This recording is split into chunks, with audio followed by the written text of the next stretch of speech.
پر کونړ سیند د طالبانو لخوا د بند جوړولو اعلان وروسته د پاکستان غبرګون دا چې څه ویلي دي ملګرو که تاسو هم غواړئ په پوره جزئیاتو پوه شئ ویډیو تر اخره وګورئ او زموږ چینل هم سبسکرایب کړئ د افغان نیوز قدرمن لیدونکو پام وکړئ د نن ورځې تازه او مهم خبر ته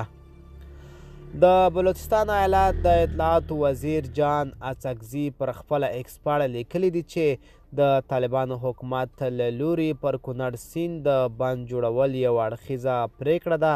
او له پاکستان سره د دښمنۍ معنا لري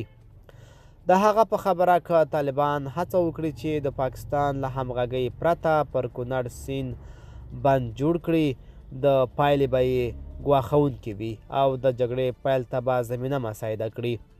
هغه ادعا کړې چې طالبانو پر کونړ سیند د بند جوړولو لپاره له یوه هندي شرکت سره خبرې پیل کړې دي دا په داسې حال کې ده چې په افغانستان کې د طالبان د حکومت چارواکو تر اوسه پر کونړ سیند د بند جوړېدو په اړه رسما څه نه دي ویلي ملګرو دا به زموږ چمتو شوې ویډیو که تاسو هم د ویډیو په اړه څه نظر لرئ په کومنټ کې راسره ولیکئ تر بیا ښه وخت ښې چارې